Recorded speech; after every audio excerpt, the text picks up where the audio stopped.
Good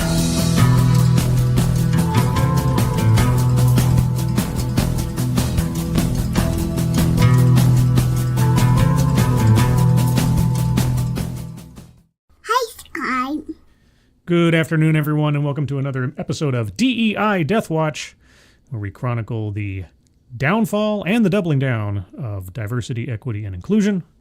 I have a couple of stories here for you today. Get you all updated on your D.E.I. latest and greatest. But first, who's joining me on this beautiful Monday afternoon? Keeverdam, good afternoon, and thank you, Keeverdam, for providing the link to the Leukemia and Lymphoma Society donation page. Guys, if you can take a look at that, it's pinned to the top of the chat box. If you're able to donate, please do so. But even if you can't, if you can share that out on social media, that would be appreciated. So thank you ahead of time for that. And thank you, Keeverdam, for providing the link. Advocates Diaboli, good afternoon. Walter Tomaszewski, thank you so much, Walter. Hi, Scribe. My cats have renamed you Gloob. Well, I guess I'm the gloob that holds this show together? I don't know. Is that a sound that cats can make? Gloob? I mean, I know about meow, but gloob? All right. I'll be honorarily gloob for them. Kind of sounds weird when I say it out loud. Morgan King, good afternoon. Mike Savage, hello. Or sorry, Blarg. Shady Grin, read the following in the Trump voice. You know, I have attempted in the past to do a Trump impersonation. I can't do it. Well, actually, I take it back. One time, somehow, I was able to, it sounded okay. I don't know what it was. I was listening to some news clip or something, and I suddenly started imitating him. And I thought it sounded all right, but I've never been able to recreate it. And I believe I would embarrass myself completely if I tried to do it again right now. But for those of you at home who'd like to imagine it yourself, read the following in the Trump voice. I'm totally first, none can deny, the most first there ever was, none came before me to this chat. That was not my attempted impersonation, but there you go. Funtime Bats, hello, and Funtime Bats is over on the X machine, everybody. Yes, I'm also simulcasting on X, so if you happen to have an X account and see this stream going over there, please do retweet it out. Have they come up with a new verb for sharing stuff on X that isn't retweet? Have they come up with that yet? I don't know. Unfair Ophelia, hello. Resolute Germ, hello. Simon Willikins, hello. Corey Suzuki, good afternoon. Hi, Scribe. I'm in my car, sitting at home in my car, not wanting to walk to the door in the rainy downpour. Okay, if those were song lyrics and I was supposed to sing it, I don't know them off the top of my head. If it was a poem you just wrote, congratulations. John Triaxon, good afternoon. TC, hello. And I think that's everybody I see. If you're lurking, if I missed you or if you're in the future, good afternoon. All right, let's start off with the top story. The top story. Ohio State, despite everything else, despite, I don't know, say, Title VI, you know, it prohibits discrimination on the basis of race, color, national origin in programs and activities. Well, that aside, apparently, Ohio State's black graduation celebration persists despite cancellation threats from D.E.I. cuts. For more than 3 decades, hundreds of Ohio State students of color have gathered on the eve of spring commencement each year to be recognized for their academic achievements at the African American Farewell Celebration. Afrikaan with a K? I thought that's like a South African thing. But this year, it was at risk of not happening. That's because when Ohio State announced in February that it would sunset the Office of Diversity and Inclusion, which had long been a sponsor of the event, gone with it was funding. Gone with it was funding. Okay. The celebration itself was also under review as part of the university's audit of programming, initiatives, and projects that have traditionally been considered diversity, equity, and inclusion efforts. The news reverberated across Ohio State's vast alumni network, many of whom participated in the events themselves as students and understood the weight this event holds for OSU's black community. Apparently didn't understand the weight it held against civil rights law, but whatever. Quote, when they said they were closing things, we needed to come up with creative solutions, unquote, said Chibundu Nake? I don't know how to say that. President of the Ohio State Black Alumni Society told the Dispatch. Months of planning, fundraising, and compromise culminated on Saturday, May 3rd, outside the Ohio Union's Archie Griffin Ballroom for the 33rd annual event, now called simply the Farewell Celebration. The Ohio Union's Archie Griffin Ballroom. Is that on the college campus? Does that take place within college campus facilities? I don't know. Let me check real quick. Where is that? The Ohio Union. The Ohio Union serves as a student activity center for students of Ohio State University. So it is taking place within facilities on college campus, which accepts federal financial assistance. Okay. The name change is one of the university's recommendations to allow the event in order, quote, to be clear that the event is open to all students, unquote. Well, why was it ever called anything other than this then?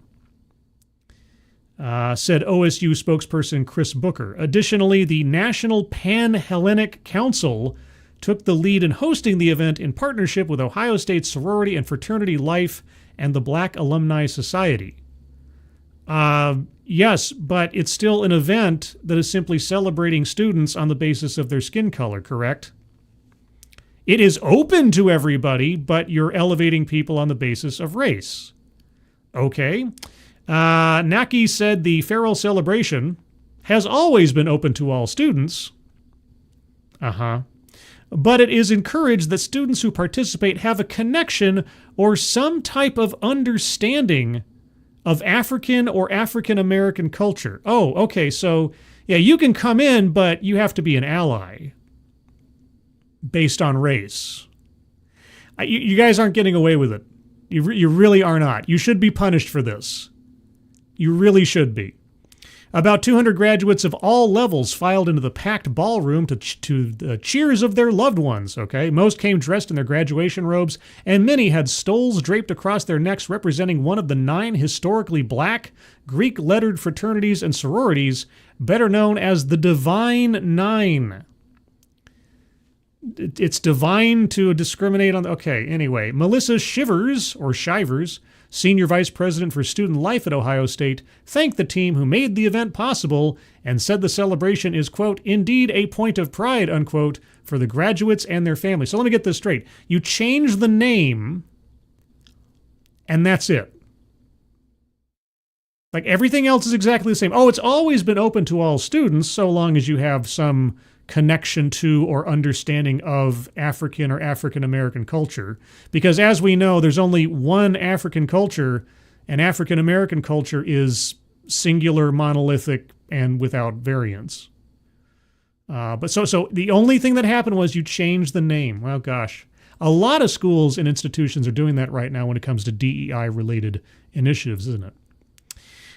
Big Dave 1066, hello. The Alexandier, hello. Miranda Stone is here. Hey, you guys know about Miranda Stone, don't you?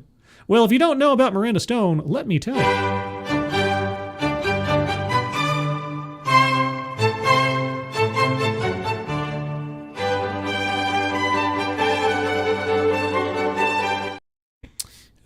Moving onward. I am living my ancestors' wildest dreams is the heading. Okay. Most speakers at the farewell celebration were not shy when it came to addressing the changing landscape of higher education and the politics behind those changes. Yes, the politics of 1964. But anyway, Jeremiah Ratcliffe, an Ohio State junior and president of the university's National Pan-Hellenic Council, said the road to graduation has not been easy for many of this year's seniors. Well, I would hope not. If it was a cakewalk, it really wouldn't feel like you've earned anything, would it? When the spaces created to uplift this community, like the Office of Diversity and Inclusion and the Center for Student Belonging and Social Change, sunset, he said, it's moments like this that remind them of the obstacles in their path. Let me stop for a second. When these spaces created to uplift this community, like the Office of Diversity and Inclusion and the Center for Student Belonging, doesn't really sound all-inclusive, does it? Anyway, Quote, despite all of that, you are here. You are standing, and you're not standing by any accident, Ratcliffe said. No, it's no accident. I mean, if you're going to have a racially segregated graduation ceremony, it's not an accident. It's by design. Anyway, quote, you are standing because you gave effort. Well, that's possibly so. Even when it was hard, even when you were tired, even when the world made you question your own worth, you accomplished this because of the unique ability that only you possess, unquote. Well, in the case of each individual student's graduation, possibly so. But to be at that event and to be at that ceremony, yes, you first have to be a graduate, but secondly, you have to have an attribute that is unearned, something that was not fought for, something that you simply are, your skin color. Amory Middleton, president of Ohio State's Black Student Association and the event's senior student keynote, told the audience that she couldn't give her remarks without naming what many in the room were feeling about attacks on DEI work in higher education. Okay. Quote, they might be removing diversity, equity, and inclusion from their books, but it's still written in ours. That might not be something to be proud of in the relatively near future. They might try to bury it, but we're here to resurrect it, she said. You want to resurrect and maintain in your personal legacy a question mark of whether or not you got where you are because you earned it or because you were taken pity on by a system that elevates skin color over merit. Okay, that's a weird flex. Middleton said she and her peers are, quote, the living legacy of those who made DEI a movement before it had a name, unquote. Oh, it had a name. It was called segregation and discrimination. And your ancestors, as of 1964, were the ones fighting against the very thing that you are now celebrating. But never mind that. As they graduate and leave the university, she said they will still continue to serve the black community, honoring their ancestors, activists, educators, and, quote, every student who dares to take up a space in the classroom that was not designed for us, unquote. Perpetual victimhood till the end of time. Quote, I am my ancestors' wildest dreams, Middleton said. Depending on your ancestor, it's entirely possible. You could be acting beyond their wildest dreams of regression into old ways of thinking. Speaking before the audience, Naki said he relished in the small part that he and his fellow OSU Black Alumni Society members had in making sure that this event actually happened. In an open letter in early March, Naki made a promise on behalf of the Alumni Society to the class of 2025, vowing to raise the money necessary to ensure that the African American farewell celebration could take place this year and for years to come. Quote, we will not allow this cherished tradition to be another casualty of these short-sighted decisions. Your achievements deserve to be celebrated, and your community stands with you. Achievements. Right.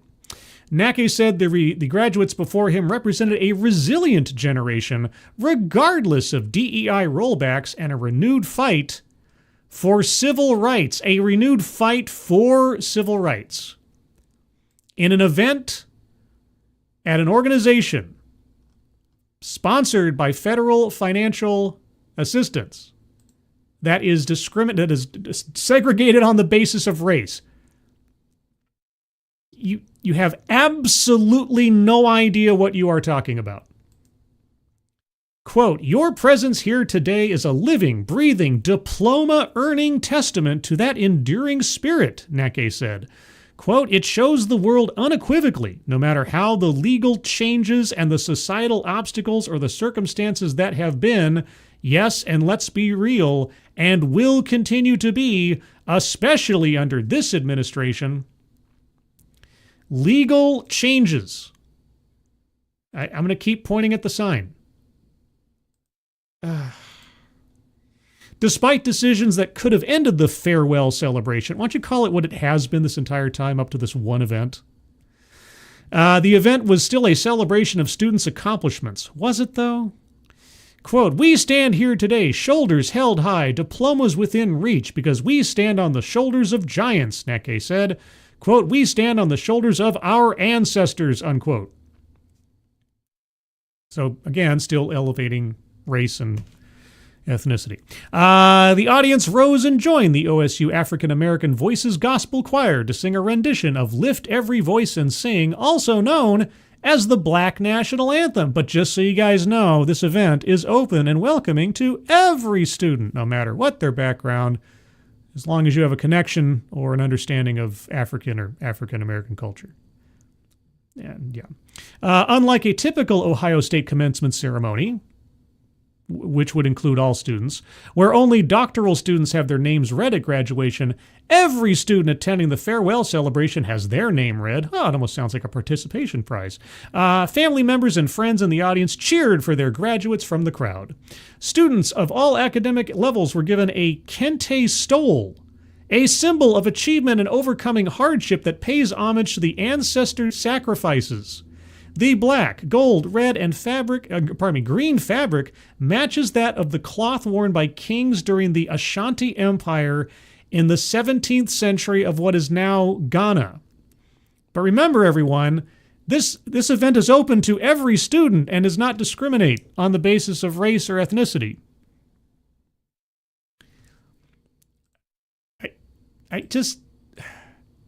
Okay, it prohibits discrimination on the basis of race, color, and national origin in programs and activities receiving federal financial assistance.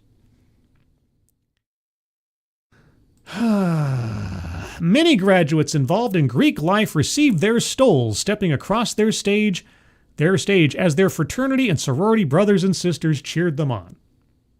And that is the end of the story. Well, good job, Ohio State. You're really moving things into the future of thinking and forward progressive. So you're really honoring the ancestors of the civil rights movement in 1964 and elsewise. It's great. It's great. I'm so proud. You should be very proud. Josh Hammond, good afternoon. Anybody else I missed in the meantime? I hope not. Advocates Diaboli, that sounds a lot like the arguments white people made when they defended segregation. Now, wait a second. Do you mean to tell me that when somebody says, but this is how we've always done it and it's never hurt anybody anytime before, that's not a reasonable justification to continue doing something? It's how we've always done it. There's no reason to rethink this. There's no reason to put this up against, I don't know, similar actions by other people on the opposite side of the melanin spectrum from decades past. No. Ours is good. Keeverdam, we was kangs. Yeah, they get their kente cloth. And we know that kente cloths are for everybody now because we saw Nancy Pelosi kneeling with one a couple of years ago. Right? Renovatio, nice to see you. The Ashanti Empire became an empire by enslaving their fellow black people and selling them to foreigners to be shipped out of Africa and used until they died. Well, Renovatio, history doesn't matter here. Acknowledging actual history is actually anathema to events like this, because we cannot compare and contrast what we are doing with what it might look like if another race were to do something like this. We can't honor something and make it sound all fancy and also be aware and acknowledge of the actual history behind it, because that would ruin the whole party. Why would you want to do that, Renovatio? Why? How dare you? Simon Willikins, why are they celebrating something that happened hundreds of years ago in a country they don't live in? Well, I mean, we have St. Patrick's Day here.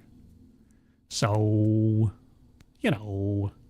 that alone doesn't bother me so much, but as Renovatio pointed out, the historical context of what they were celebrating. Like, is that really the kind of look you want to give in a celebration? So, anyway, moving on to greener pastures, I'm not quite sure. I do have a couple of articles of people sort of trying to argue for the maintenance of DEI. So I think I'll do that as the middle of this sandwich, and then we will end off with some news out of Knoxville, Tennessee. Knoxville. I suddenly get all Bob Euchre when I say that. Knoxville, Tennessee. This one comes from Rhode Island Current. Let's see. Systemic inequality isn't going away. DEI shouldn't either. Because as we know, DEI is not systemic inequality. Even in the headline, the cognitive dissonance is just so ripe.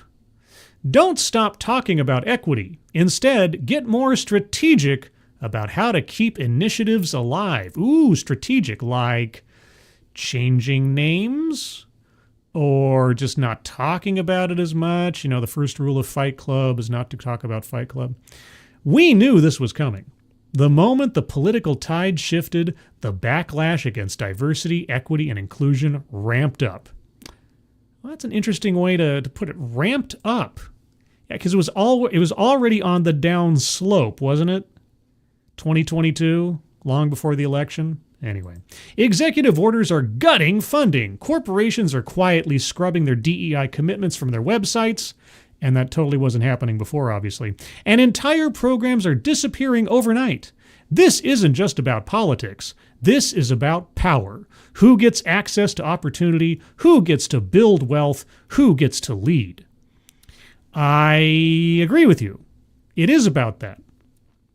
Because under a DEI framework, you're discriminating on who does get access to opportunity, to build wealth, to lead, on the basis of race primarily, and then gender elsewise.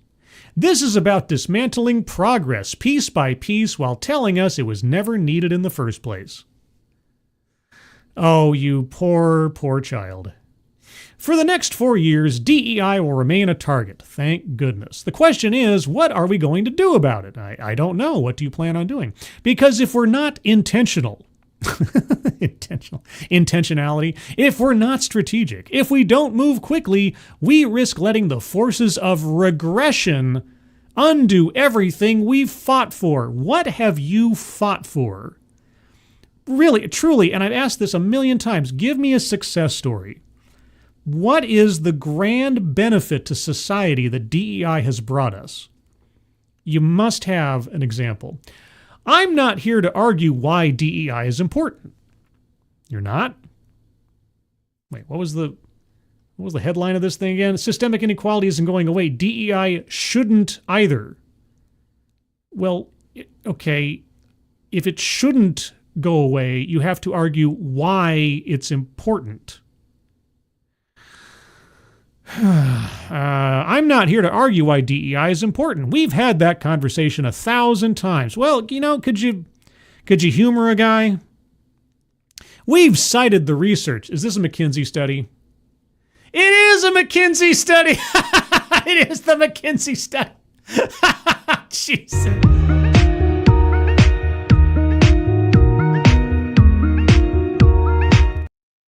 For those of you not watching, I just hovered over the hyperlink to the site of the research, and it's McKinsey.com.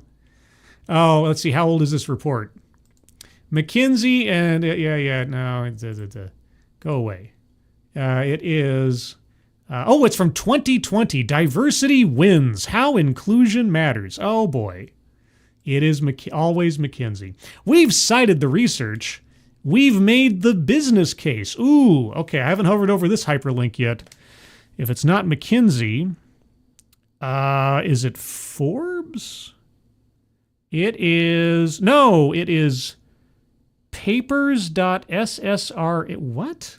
Hold on. Pardon me, I'm opening this up in a different tab. This is a paper posted February 26th, 2025.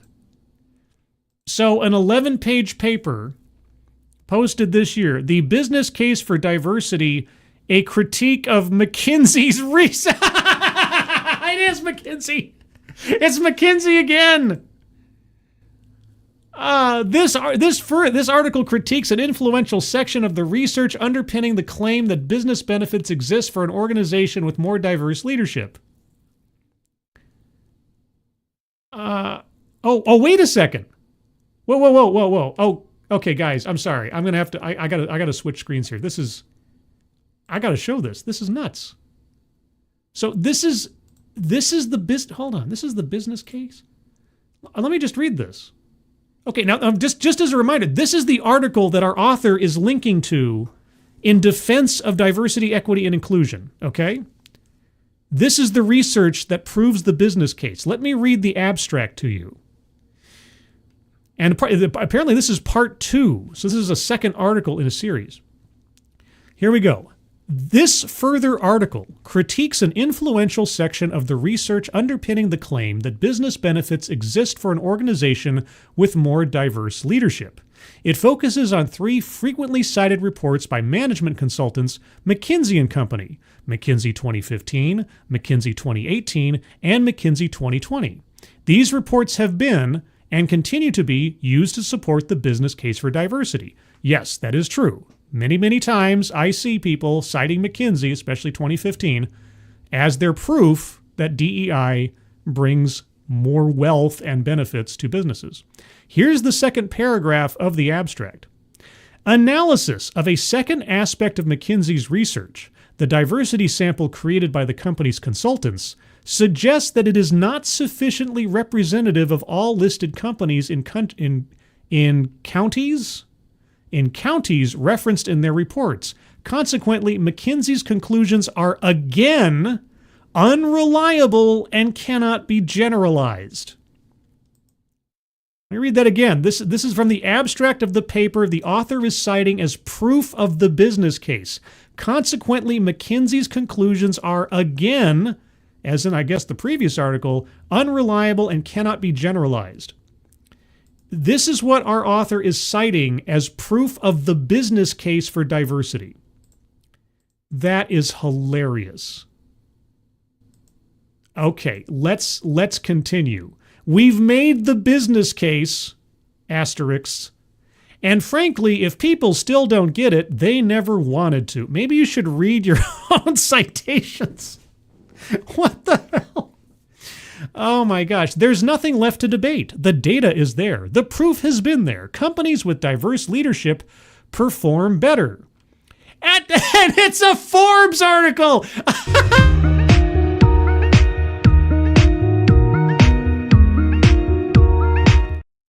I have been doing this too long. What evidence are you going to find in defense of diversity? It's either going to be McKinsey or Forbes. Oh my gosh. Equitable hiring practices create stronger teams. Another Forbes article. Inclusive workplaces retain top talent. Ooh, what's this? This is not a Forbes article. This is hcamag.com. HCA Mag? I don't even know what that is. It's an article from 2023. 7 in 10 millennials offer loyalty in exchange for diverse workforce. Well, now there's a sales pitch if I ever heard one. Communities thrive when opportunity is shared. You know, like most communist countries.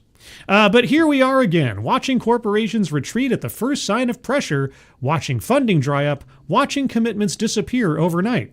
Yeah, because of a little thing called federal law. But anyway, what we need now isn't another defense of DEI. We need a plan. All right. What is your plan? To continue undertaking activities that are, at best, legally questionable. First, we have to stop waiting for permission.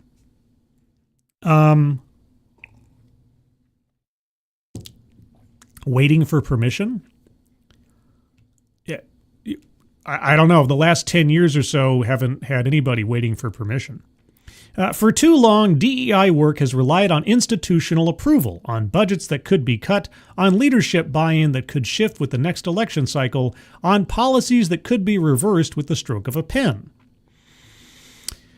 Well, it all depends on what we're talking about. I've seen examples of quote-unquote grassroots DEI movements going from the ground up, as it were. I've also seen leadership at companies and organizations go from the top down. I've seen leadership teams make the excuse of, this wasn't our idea, this came straight from our workers, to try to wave off their own responsibilities. But okay. And now we're seeing exactly what happens when that permission is revoked. Well, you're seeing what happens when someone is actually threatening to enforce long-existing federal civil rights laws. Yeah. So as that previous article said that I read the other day, it's not that the laws have changed. It's that there are far higher risks now in undertaking DEI stuff. Organizations that claim to be committed to equity are quietly stepping back, and those of us who have been doing the real work are being told to scale down or, quote, adjust to the new climate, unquote. Yeah, get with the program because John Law is coming. If companies won't fund DEI, we find funders who will. Okay. And how are you going to do that? Because DEI takes place within companies and organizations. If a company and an organization has decided to draw DEI down for budgetary reasons, primarily because there is no ROI on DEI, as your own fumbled reference above kind of proves, then why would an organization accept outside funds to institute a series of programs and activities in their company or organization that A, don't bring any benefit to the company, B, will take time away from employees doing their actual work, and C, will put the organization at risk of, well, law enforcement scrutiny. Anyway, if existing leadership pipelines shrink, we create new ones. How? If corporations walk away, we build stronger partnerships elsewhere. With who? To what end? If we've learned anything from history, it's that movements don't die just because the people in power decide they should. This work doesn't end just because someone in an office decides it's no longer a priority. Well, yes, it does, actually. The need doesn't go away because a company's PR team stopped talking about it.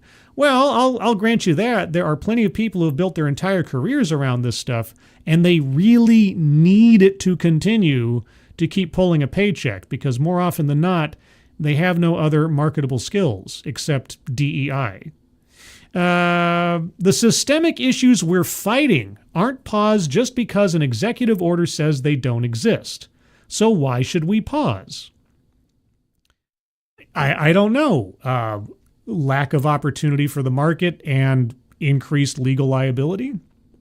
Second, we need to stop centering the acronym and start centering the work. Oh, by all means. Right now, DEI is politically toxic. That's by design. It has been turned into a villain, a scapegoat, a convenient way to stir up fear and resentment.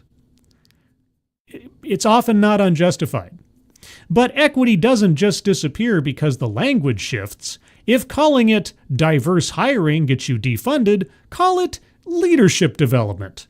If supplier diversity initiatives become a target, call them economic growth programs.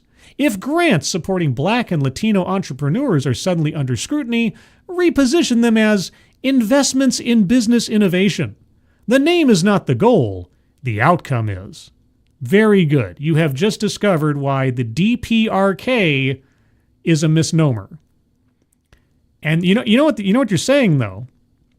You're saying that any company that has a DEI program or has expressed a desire to continue with the virtues that we've championed all these years, they need to be regularly audited.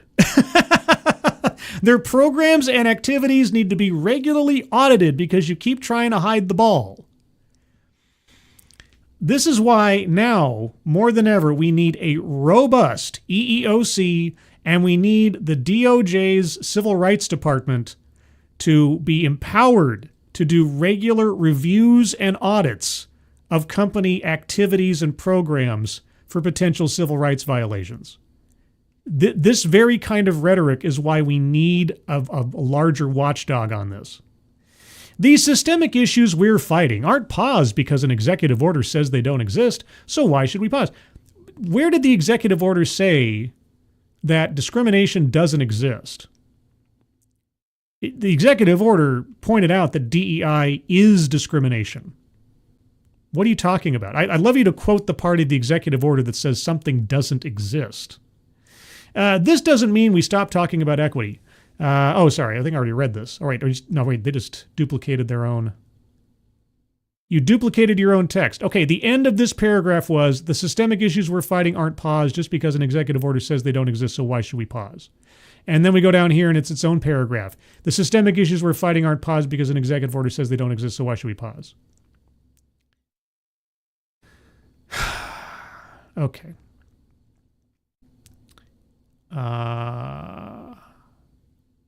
Okay. This writer is completely confusing me. Okay, this doesn't mean we stop talking about equity. It means we get strategic about how we keep these initiatives alive. It means leaders stop hiding behind fear of job loss and potential litigation, okay, and start getting creative. It means instead of retreating, we double down. That's what I'm here for. It means embedding equity so deeply into business operations that it can't just be removed as a budget line item. Oh, so you just have to throw out and fire everybody in the department. Start from scratch. Okay. If you truly care about equity, you don't need a DEI department to do the work. No, it's true. You can be racist on your own if you want to. You don't need a dedicated initiative. You need action built into the way your business, your nonprofit, your institution operates day in and day out. Third, the private sector can't sit this one out. Government funding is drying up. Corporate DEI programs are being slashed. Well, they started being slashed back in 2022, but anyway. But businesses still hold an immense amount of power in shaping the economic future of marginalized communities, and if businesses step back now, if they allow this moment to pass without resistance, they will have chosen the side of regression. Because make no mistake, this is a choice. Make no mistake, the sun is in the air. Make no mistake, gravity pulls you downward. Yeah, okay. If you're a business leader, this is the moment to step up. Oh, now's the moment to step up? I thought when George Floyd died, that was the moment to step up.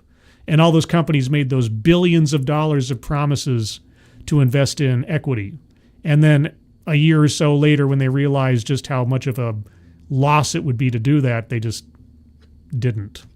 And then all the DEI consultants started complaining about, where's my billions of dollars? Fund grassroots organizations that have lost federal support. If they've lost federal support, then they were violating civil rights laws. So you want a company to tie its name and reputation to an organization that has already run afoul of the federal government and civil rights laws. Bold strategy, Cotton. Increase investments in minority-owned businesses. Sure, just be systemically racist. All right. Look at your hiring pipelines and make sure you're not just talking about inclusion, but actively building it into your recruitment and retention. Sure, like make sure there's a filter based on race, ethnicity, or gender in your hiring practices. That's fine.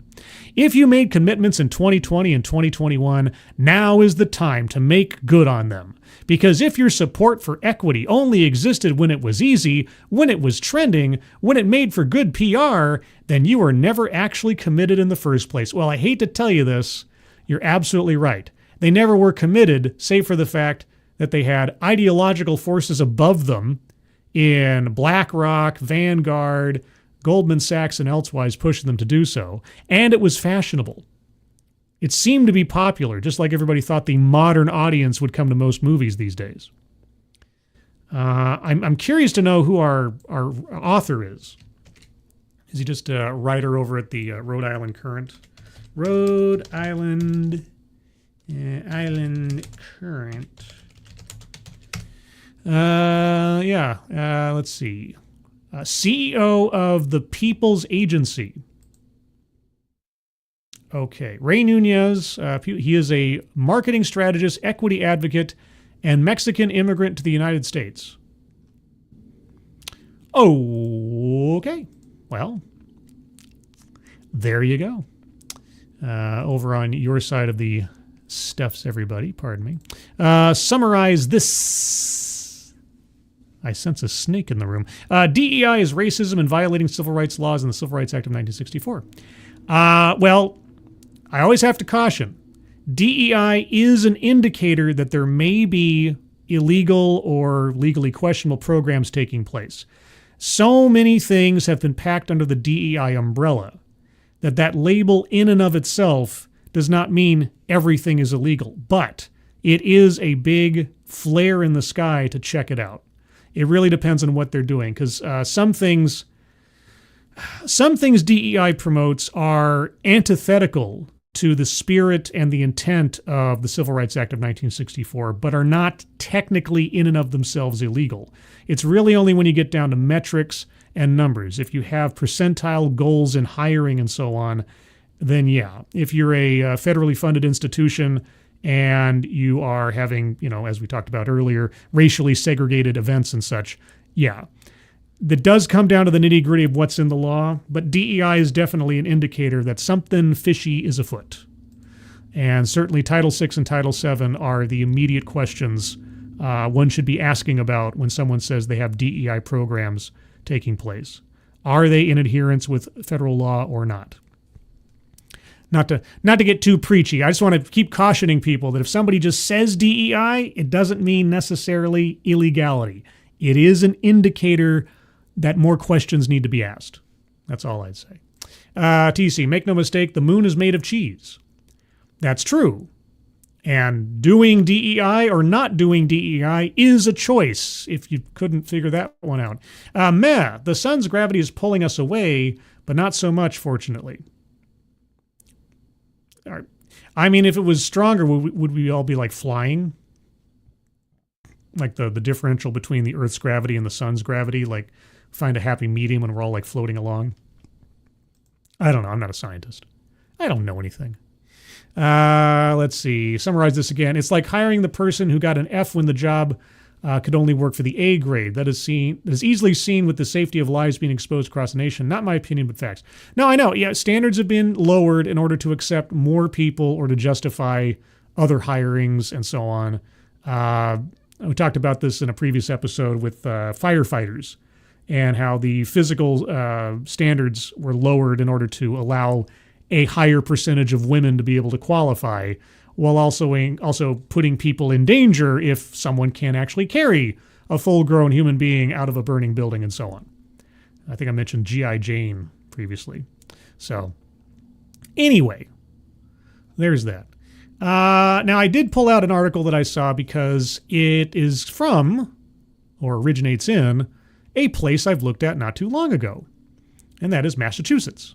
Not so long ago, I did a DEI Deathwatch stream talking about the Massachusetts Department of Education, or the Department of Elementary and Secondary Education in Massachusetts. And so when I saw this Mass Live opinion piece, I thought, hey, let's read it. We must not give up on DEI goals in the classroom. This is by Liz Brown. Some actions the Trump administration is taking are so immediately consequential to people's lives and livelihoods that what's afoot for secondary education may go unnoticed. But if the pandemic taught us anything, and I think the only thing it taught us was that governmental organizations can use authoritarianism and fear to control the masses and punish people for trying to live their lives. But anyway, it's that disruptions in the delivery of well-designed and executed curricula can do long-term damage. Well-designed and executed curricula. In relation to DEI, oh, tell me, what is a well-designed curricula that promotes DEI goals? 2 years ago, the author says, I retired after a career teaching English in a suburban Boston high school. I enjoyed considerable freedom to select texts to teach in my 10th and 12th grade classrooms. Everything from Oedipus the King, Sophocles, to Song of Solomon, Toni Morrison. A rich array of poetry, nonfiction, plays, and novels. English and social studies classrooms are ideal spaces for exploring difficult topics about which teenagers have authentic understanding. Teenagers crave authentic understanding. Well, it could also be a fertile ground for someone to inject their own ideology into the minds of young people. You want to turn that around a little bit? Like you're taking advantage of curious and, searching minds to put in your own thoughts and conclusions. In my 10th grade class, we read Jasmine Ward's Sing, Unburied, Sing, obviously a classic, and discussed a young boy's experience of having a drug-addicted mother, experiencing violence at the hands of law enforcement, and dealing with the death of a beloved grandparent and uncle. And now I have to subscribe to continue reading. I don't want to subscribe and continue reading. I don't want it. You can't make me. And so, I'm going to pull a magic trick. I know. You don't usually think of me as a magician, but I'm going to pull a magic trick. I'm going to pull a rabbit out of my hat. It's cray-cray. I know, but I'm going to do it anyway. Suddenly, last summer. Let's try this instead. Here we go. What's this? There's white stuff in the air. Let's see. In my 12th grade advanced placement English class, we read Jane Austen's classic Pride and Prejudice and examined classism, sexism, and the hazards of failing to measure up to social expectations. Of course, we also discussed the elements of fiction, drama, and poetry, exploring archetypes and imagery that are foundational for any student's literacy skills. Okay, I'm still waiting to hear the D.E.I. argument. I've heard a lot of people wonder why youth engage in antisocial behavior like bullying, live and on social media. Okay. Studying art and history enables students to grasp the idea that the world, past and present, is comprised of people who share identical needs and aspirations, perhaps with unfamiliar lifestyles and values, who all contribute to society for good or ill. The idea of avoiding art that deals with diversity, equity, and inclusion is ludicrous. Okay. You know, this is always the interesting tack they take. They try to conflate something that is, at least by cursory description, completely reasonable, rational, makes a lot of sense. If you understand more about people in general, therefore, you might gain more empathy and understanding for your fellow man and so on. And didn't you know that's what DEI is all about? It is a cheap trick. And not the rock band, which would be actually entertaining. No. That is a move you don't get to make. You don't get to jump from something that is basically a Hallmark card platitude and then say that that's DEI.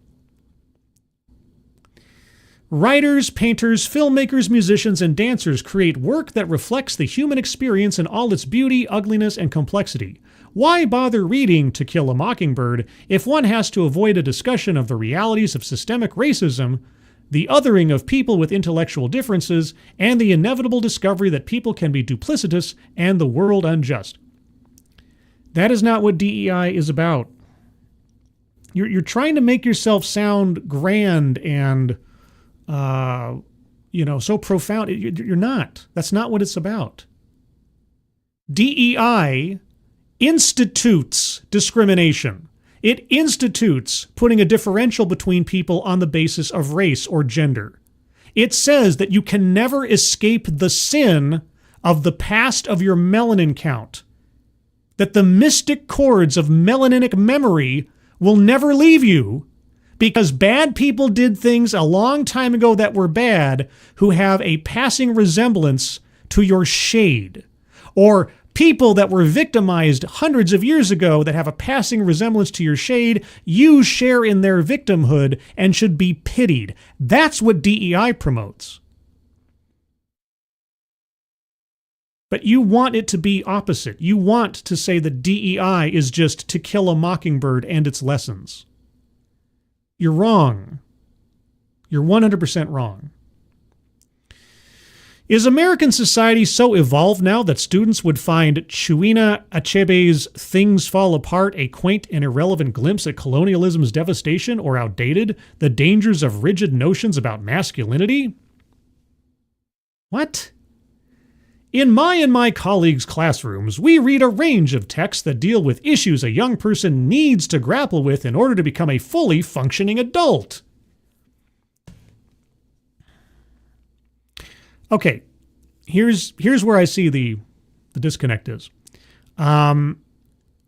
You want to teach your students what to think rather than how to think. You're not looking for them to come up with their own conclusions. You want them to come up with your conclusions. That's the difference. Hopefully, they won't directly experience many of those depicted in literature and film, but showing my 12th graders the films Dead Man Walking, about a person sentenced to die by lethal injection, and All Quiet on the Western Front, about 16 and 17-year-old soldiers on the front lines in World War I, elicited important and lively discussions about our justice system and the reality of warfare. Yeah, okay. Dead Man Walking, a guy got exactly what he deserved under law. I remember that film. I watched that movie. Yeah, he took part in a horrific, let's say, assault and murder of innocent people and lied about having anything to do with it up until the very end of the film. Sorry, spoiler alert, where he then went to his execution.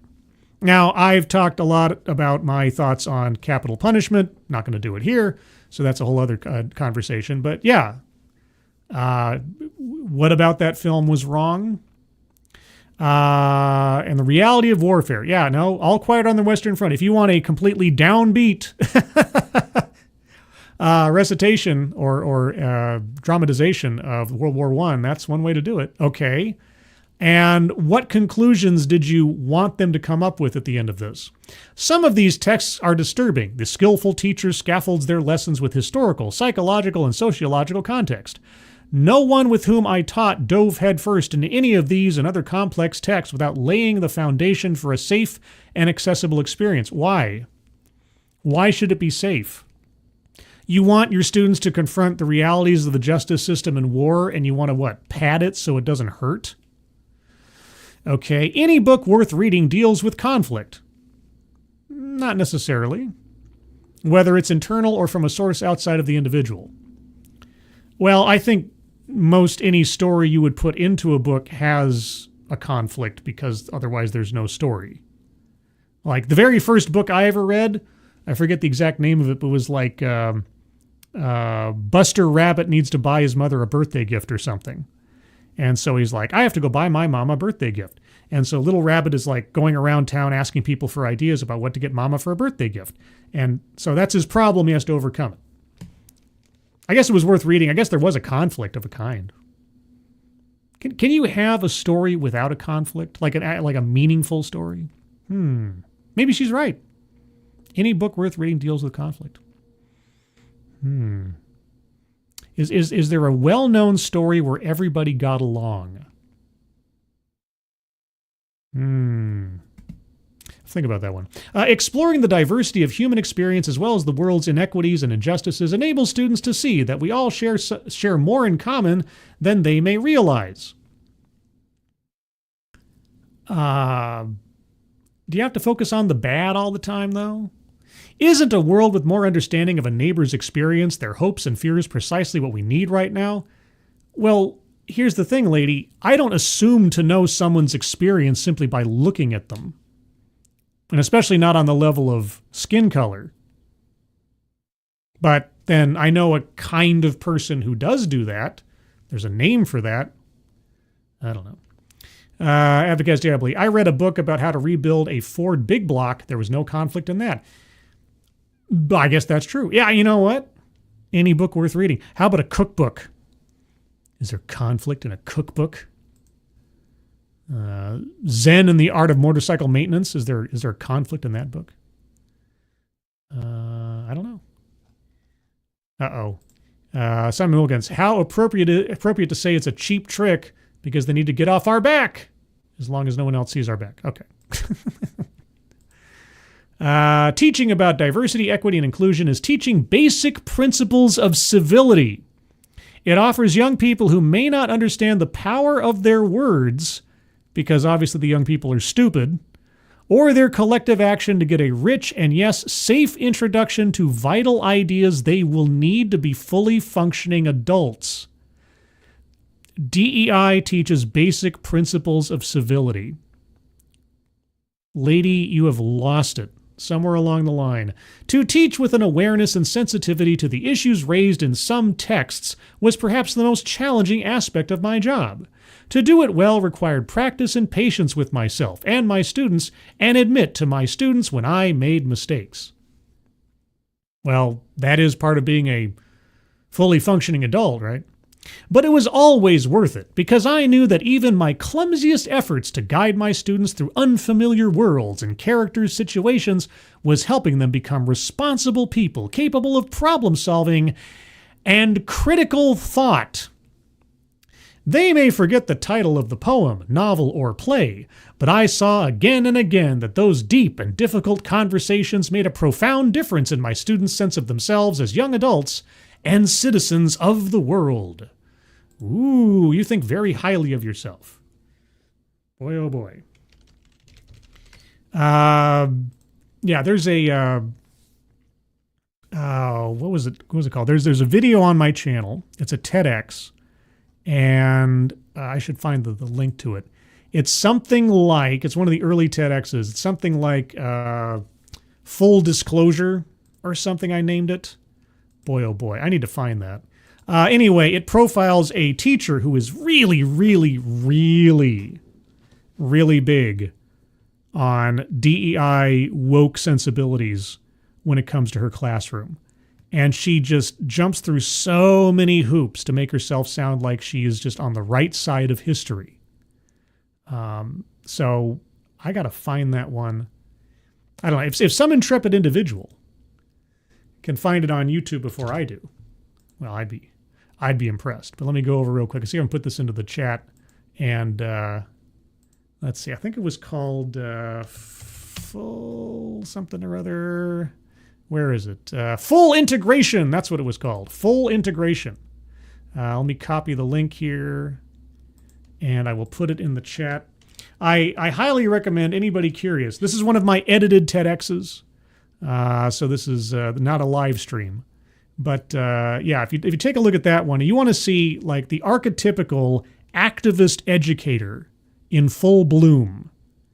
Watch that one and listen to what that lady has to say. Or just, I should have a link to the original in the description of that video. If you want to listen to it without my commentary, by all means, because she was always sort of in my mind's eye the poster child for the activist educator within the last 5-10 years or so.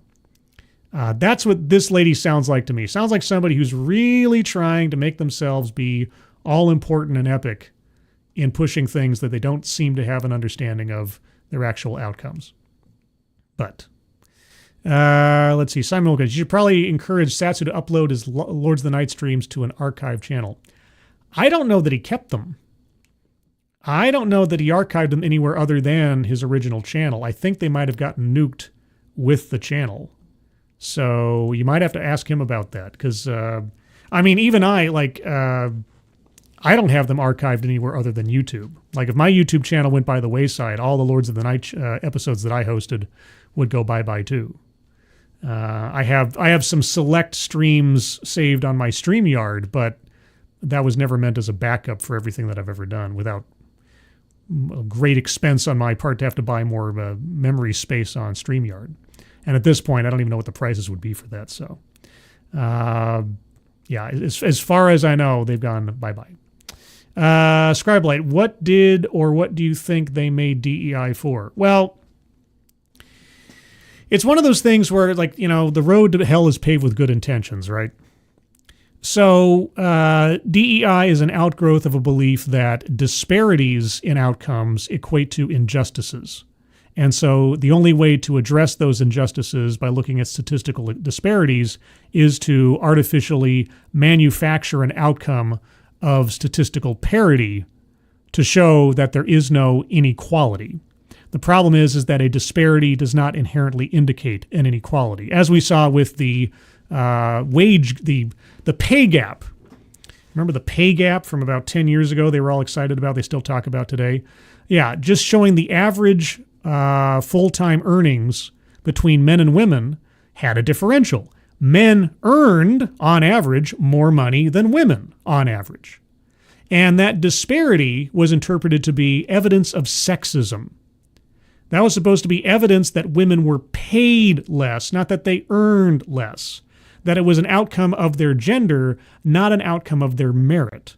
And so by taking that interpretation, that the difference between what men earned and what women earned was sexism, how do you solve for that problem without having to pay women more or try to put women into higher earning positions without merit just to try to even the scales?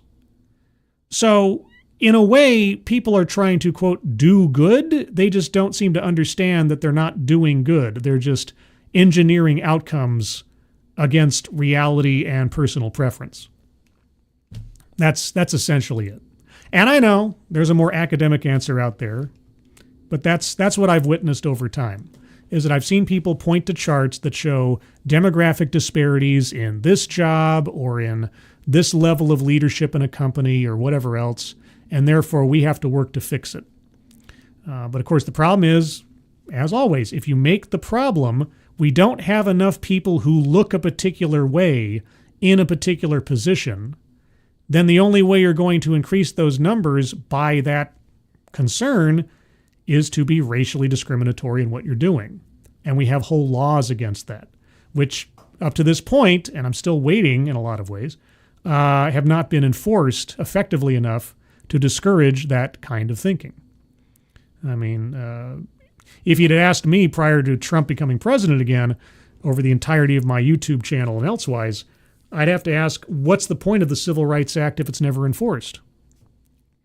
Everybody lauds it. Everybody idolizes it. And it's something that should be lauded and idolized, except it's not actually enforced meaningfully. And so you get DEI running rampant these last several years because people keep calling it virtuous while completely ignoring what it takes to actually achieve the goals it sets out to achieve. So anyway, I have one more article. One more before I lose my voice here. Knoxville. We're going to Knoxville, Tennessee. Now, I can't say if I've ever focused on Tennessee in any meaningful way before, but here we go. Knoxville organizations serving marginalized communities anxious about DEI attacks. Well, if you're not accepting federal funding and discriminating on the basis of race or gender in your activities and programs, then you're probably okay. If you're not hiring people on the basis of their race, their ethnicity, their religion, their gender, you're probably okay. Again, just because something says DEI does not necessarily mean it's illegal. But anyway, Knoxville organizations that provide support to marginalized groups, well, you're going to have to define that for me, are anxious their federal funding could soon get cut under President Donald Trump's war on diversity, equity, and inclusion programs. Well, now you have to detail to me exactly what do your programs entail.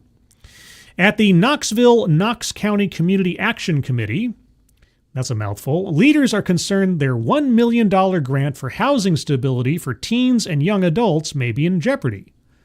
Well, if the only measurement is teen and or young adult, then you're probably okay. The young homeless community has a higher proportion of LGBTQ plus people, and the program helps them specifically. Well, if you have a federal grant, let's see now. I don't think Title VI covers orientation. Maybe there is some precedent that could be construed to say otherwise, but I think you might be okay, even though I don't think you should be discriminating on the basis of orientation in the first place. Under federal law, I'm not sure you're in any trouble if you're just, we're only going to give this money to people who fall within a particular sexual orientation category and that they're, I don't know, under the age of 18 or something. The Youth Homeless Demonstration Program grant money is in hand locally from the Federal Department of Housing and Urban Development to pay for 2 years of services. Quote, so these funds were, yes, targeted, And there was a lot of language in all directions from HUD about being very inclusive, being equitable, having programs that could give some priority to youth who are entering programs from the LGBTQ community, unquote, said Misty Goodwin, the CAC Chief Program Officer, told Knox News.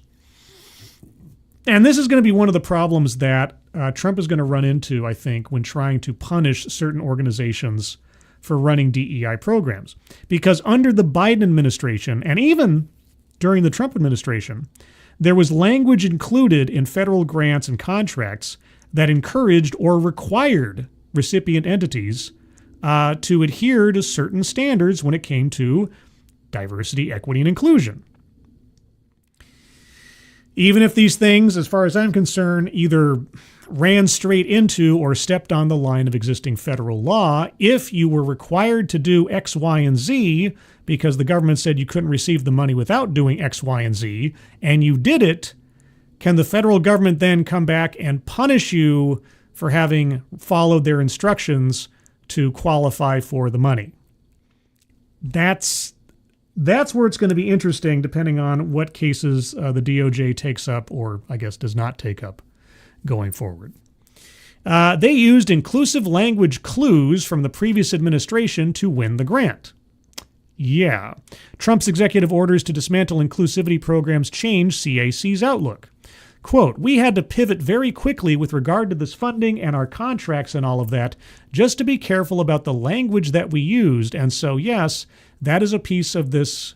That is a piece to this that is concerning. This was a grant that was officially targeted at the LGBTQ community," Goodwin said. Yeah, like I say, if the instructions from the federal government at the time were to use this money in a discriminatory manner, and you went along with it, can you be punished after the fact, even if what you did and what the government compelled you to do was legally questionable? Yeah. Rashad Woods, the director of Renounce, Denounce Gang Intervention, a nonprofit that serves community members at risk of committing violence, said his parent organization received federal funding to work mostly with young black men. Woods said at-risk young people are unique, and they work with them as they are, community members who don't get the same access to quality education, which hurts their job outlook early on. The local chapters receive city funding too. The attacks on DEI programs makes him wonder if the nonprofit should start seeking the greatest portion of its funding from outside the government. Well, that would be the safest bet. If you do not want to be under the strictures of federal law, at least as far as like Title VI, then yes, you should seek private funding. The Knoxville branch of Renounce Denounce received $43,000 from Knoxville this year and $3,000 last year, according to Woods. Quote, "I believe that everything that's going on within the country right now is bringing these communities closer together. It's having us depend on us, the community, a lot more and be less dependent on the government to solve all of our problems," he said. Well, you know what, unfortunately, you're implying by saying that? It's that we can't operate in the discriminatory way that we have been anymore because the government's not letting us. That's what's implied there. Is that, we would be more discriminatory if the government weren't taking away our money. Quote, "It's a strange time right now. Nobody knows exactly what's going to happen. I mean, it's kind of up to the people at this point," unquote. Again, if you want to get out from under federal law, at least insofar as whether you accept funding, then yeah, your activities and programs can't be discriminatory if you have federal funding. I would still caution that Title VII still applies. So if you're doing any hiring or employment decisions with these same philosophies in place, might want to watch that. LaKenya Middlebrook. Isn't that the second Middlebrook I've talked about today? The city's director of the Office of Community Safety and Empowerment acknowledged the unknowns for organizations seeking federal aid and grants.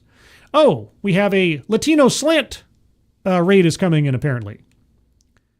Well, anybody from Latino Slant, good afternoon. You're coming in at the tail end of the show. I hope everybody had fun over on Latino Slant. Hey, guys, if you don't know about Latino Slant, go check out Latino Slant channel on YouTube for entertainment and sociological news from a Latino slant. Knoxville receives a large amount of federal support, after all, and its leaders are in the same situation. Yes, Knoxville as an entity does receive federal funding. It's all kind of planned that way. If you receive a single dime of federal taxpayer money, you're restricted from not being discriminatory. Quote, I think the uncertainty of it all is very real across all spectrums of our community, whether you're a nonprofit organization or a government entity or just an individual who is thinking about how you live your life and your household budget, Middlebrook said. I don't think that last one really has much to do with the topic at hand. So, no. Middlebrook encourages organizations to seek a range of funding opportunities to diversify. Quote, for us, a lot of our work tends to be funded with local dollars. Do you mean local taxpayer dollars? Do you mean local taxpayer dollars that fungible-wise we're talking is federal money? Okay. So we know where our priorities are and plan accordingly. We hear all the time across agencies, and I think generally in communities, folks are uncertain about a lot of things at a lot of different levels. And so definitely, the uncertainty creates concern for partners across a wide range of spectrums, she said. That entire paragraph is nonsense. It says nothing. This Middlebrook person is primed to become a politician. Say a bunch of words that say nothing. Yeah, so Knoxville organizations. Again, if you're a Knoxville organization and you accept federal funding in any way, shape, or form, you just have to ask the question, are any of our programs or activities discriminatory on the basis of race and sex? If the answer is no, then you're fine. When it comes to orientation, that's something that I think, if it hasn't already been, and again, I'm not a legal expert, so I don't know for sure, but when the federal civil rights laws say sex, they are literally talking about biological sex, the differential between male and female. It has been construed over time to include orientation, although I don't know that that's something that's been put into, written law yet. I know several state constitutions have been revised to say specifically orientation when it comes to certain discrimination issues. But I don't know if federal law has made that point yet. I think it should, probably, but I'm not sure it has yet. I'm sure there's legal precedent that says otherwise, but I don't know if federal civil rights law has explicitly been revised to say that. Either way, if that's your only concern, you might be in safe territory. And again, just to reiterate it for the third time, if the federal government, at the time that you accepted the federal funding, required of you to undertake actions or activities or changes to your programs or initiatives that would, by all readings elsewise, violate civil rights law or questionably violate civil rights law, then that is a point you have in your defense if anybody comes after you. Is that, yes, I accepted federal money. Yes, we have a program that favors certain skin colors over others, but the federal government said I had to do that in order to receive the money. So the federal government of now is going to have a difficult time coming in and punishing someone for following the strictures of the federal government of then. And I don't know how you square that circle particularly, except to just cut off the funding, reset the conditions, and then go hunting for new recipients or something. But that's all something to talk about in the future. Fletcher over at Latino Slant. Latino Slant, raid! Yes, welcome, raid, says Miranda Stone. Renovatio, at risk of committing violence. I'm old enough to remember when we used to focus on people who were at risk of being the victims of violence. I mean, it's a push-pull relationship. You want to give diversionary activities to those demographics that might be at risk of joining things like gangs. Having something else to do. I remember seeing all those ads before for the YMCA or the Boys and Girls Club, having activities for kids to do that try to dissuade them from joining gangs. That's perfectly legitimate. But yes, as long as you also, on the flip side of it, see to those who could be victimized or have been victimized by violence with, increased law enforcement oversight. Oh, wait, no, we have to defund the cops. How's that been going? I look around from time to time to see if there's any meaningful movement at this point in time to defund police or